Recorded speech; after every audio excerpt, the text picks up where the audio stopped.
as I alluded to in the last session, I wanted you to think about the two roles that we're going to talk about now, which is the scapegoat and the family clown. And I'm sure that you already have someone in mind, someone in your family that happens to be the scapegoat, the person that always seems to get in trouble, and the person that's always humorous and trying to avoid situation by making people laugh.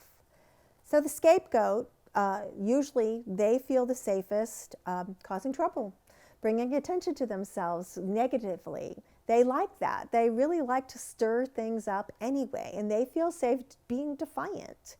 But inside they are hurt and they are angry.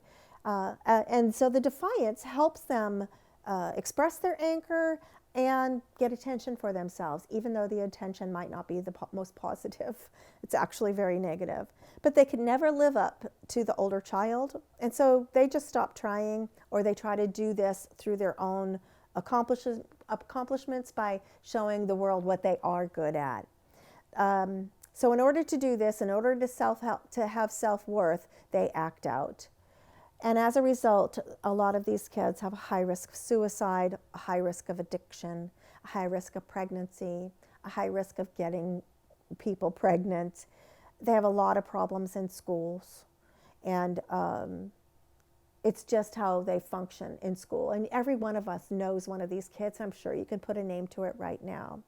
Now, on the outside, these kids value peer groups. This is where our gang mentality comes from. If you were to investigate and interview any gang member, you will find that this becomes their quasi-family, their new family. And there's a great deal of loyalty that comes with that. And they're all searching to gain acceptance here. This is their pseudo-family. And families require loyalty. And a lot of times these kids are kids, and so they have no money, so they're going to start using or start dealing, and using to A, feel better about what's going on in their life, and B, to get some money and start finding drugs and other ways to steal or whatever to make this pseudo-family function. They can be low achievers, but as you can see, if you're in this group and this pseudo-family is going on, maybe some leadership qualities come from it as well in order for that to keep going.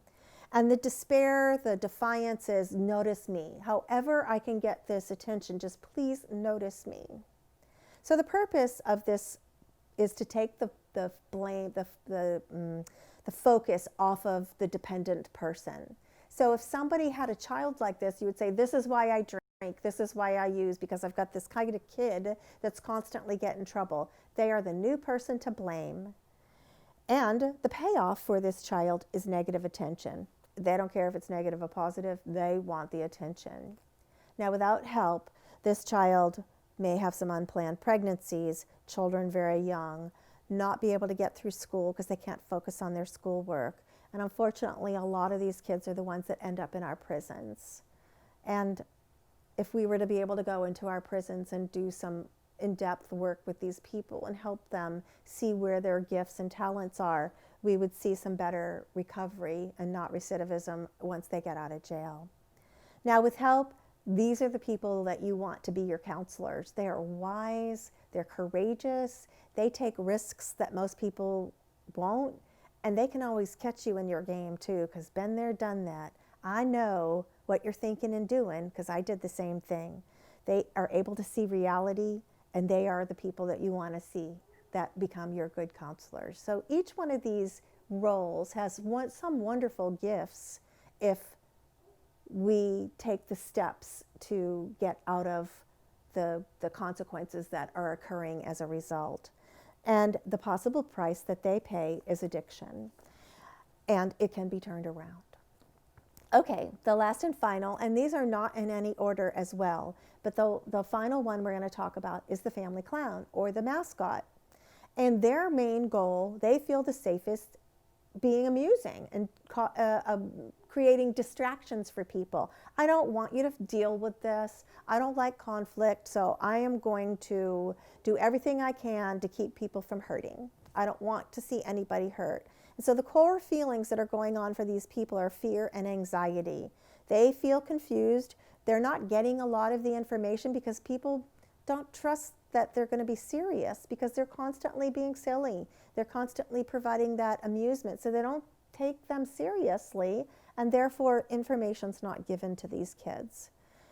Everybody protects them because they don't feel like they can handle it. They can see that they're in a lot of pain, but they don't know how to deal with it.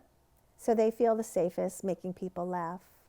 On the outside, these kids look very hyperactive, and that becomes a trap for them. Because what happens when you have a kid in school that's constantly cracking jokes, that can't participate and can't focus on the lesson?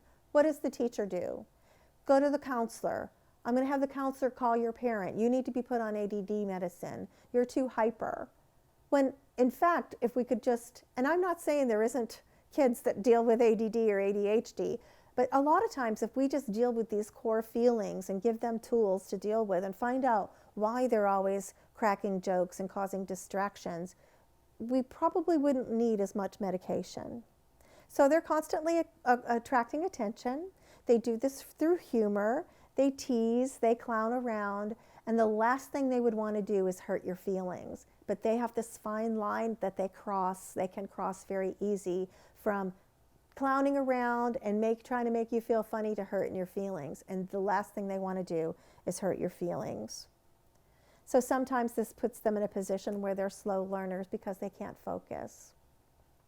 Now, what's the purpose for them in the family? Of course, relief from pain, to provide that outlet of amusement for fun. And that's the benefit they get for it as well. They get a lot of attention, and they do lighten the load in the family.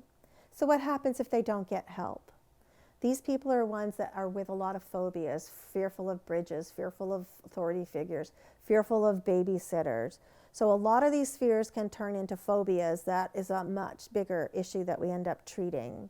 They might become fearful of school or difficulty handling stress, a lot of high risk for tranquilizer use, something to calm them down. And guess who they usually marry? The family hero. Because the family hero sees great relief in this person. They provide a comic relief. They provide an avenue for all the seriousness of the family hero, and they're so excited because this person can make them laugh. And the person that's the family clown also needs the family hero to take care of things for them because they can't focus. So it becomes a nice combination until things start not working for everyone. And then you start seeing that division starts happening. And with counseling and with recognition of these issues and these roles, things can get better and you can complement each other well. So with help, they can learn to take care of themselves better. Things can improve, and we can use their humor and their ability to make someone feel better by relieving tension and providing amusement for these people. Now, the possible price that they pay is emotional illness and immaturity. So you can be 60 years old and still behaving like a child. And we can turn that around and make that better for everyone. So please take these roles as just a guide, patterns that we see, and I'm really curious to see and hear what's going on in your head. Hope this helped.